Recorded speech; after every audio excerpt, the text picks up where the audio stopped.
Bonjour Xavier Delagorce. Oui, bonjour. Nous en parlions dans le journal de 7 heures. Ces enfants avaient 7, 9 et 13 ans. On se pose évidemment beaucoup de questions ce matin sur les circonstances de ce drame. Et j'imagine que vous n'aurez pas forcément encore toutes les réponses, mais on va essayer d'y voir un peu plus clair avec vous. C'est vrai que ce qui interroge, c'est on se demande un peu comment un bilan aussi lourd peut arriver finalement aussi proche de la côte, 800 mètres d'une plage, malgré tous ces moyens déployés. Bon, c'est pas, vous savez, c'est pas une question de distance, c'est plutôt une question d'abord d'état de la mer et d'expérience de ceux qui étaient à bord.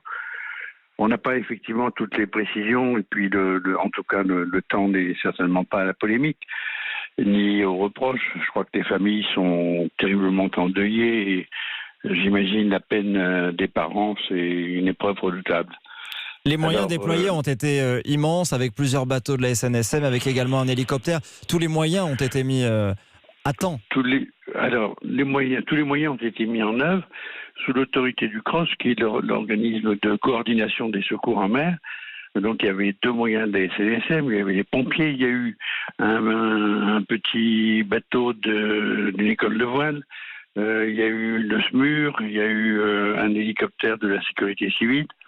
Donc tous les moyens ont été mobilisés dans des délais très courts. C'est d'ailleurs toujours le cas. Ce sont des services d'urgence qui sont très opérationnels.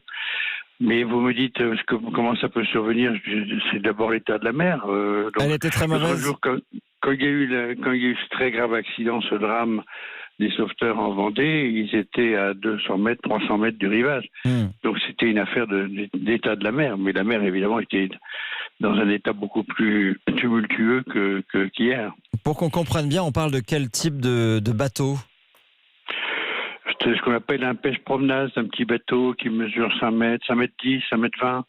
C'est un petit bateau de loisir, c'est-à-dire, voilà, c'est tout petit, c'est pour se promener, c'est pour pêcher à proximité des côtes. Donc, 800 mètres de la côte comme hier, ou 5 ou 800 mètres, c'est une distance raisonnable. Maintenant, ça dépend encore une fois de l'état de la mer. Et puis, il y a aussi des incertitudes. Vous savez, la mer, je dis souvent, c'est un peu comme la haute montagne. Il faut faire attention. On part pas en haute montagne sans précaution. On part pas en mer sans précaution.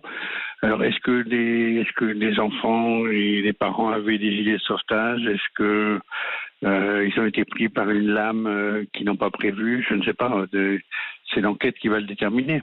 Ce qu'on sait pour l'instant, apparemment, c'est que c'est une panne moteur qui a provoqué ensuite le chavirage de l'embarcation. Mais écoutez, la panne moteur en plaisance, c'est la première des pannes. C'est ce qu'il y a de plus fréquent. Donc, et quand vous n'avez plus de moteur, vous n'avez plus la maîtrise de votre embarcation. Donc, vous êtes comme un bouchon et vous maîtrisez plus rien. Donc, la panne moteur. Et malheureusement, la panne moteur, c'est ce qu'il y a de plus fréquent. Et dans ces pannes moteurs, il y a un problème d'entretien, il y a un problème quelquefois de carburant, il y a un problème de savoir-faire. Mais la panne moteur, c'est ce qu'il y a de plus fréquent. C'est un grand classique, Est-ce qu'on sait si cette famille qui était à bord avait l'expérience pour prendre la mer compte tenu des conditions hier ?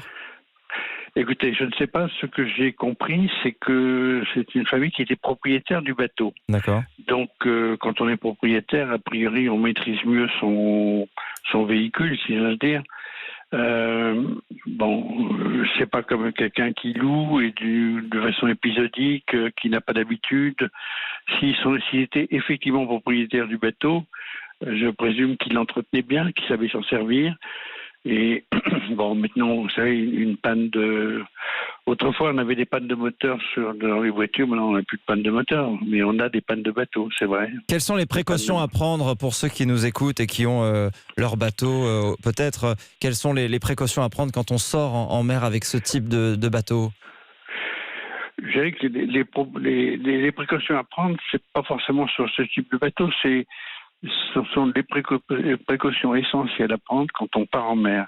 Et moi, je dirais des choses très basiques et qu'on répète à l'envi dans le cadre de nos actions de prévention, qui est une des missions de la SNSM. C'est de dire où on va, c'est d'avoir un téléphone portable au minimum, ou ce qu'on appelle une VHF, c'est-à-dire un moyen radio. C'est regarder la météo. Regarder la météo. Est-ce que la météo hier est-ce qu'il était raisonnable de sortir avec la météo qu'il y avait hier? Prévenir son entourage. Voilà, il y a des précautions qu'il faut prendre comme ça. Et puis je crois qu'une chose qui est essentielle aussi, qui est dans l'immatériel, c'est pas avoir une confiance ou trop confiance en soi, si on n'est pas sûr de pouvoir faire face en cas de difficulté. Il y a un excès de confiance, et ça arrive, des excès de confiance. Donc, il faut savoir connaître ses limites, et il faut mieux être en deçà de ses capacités qu'au-delà de ses capacités.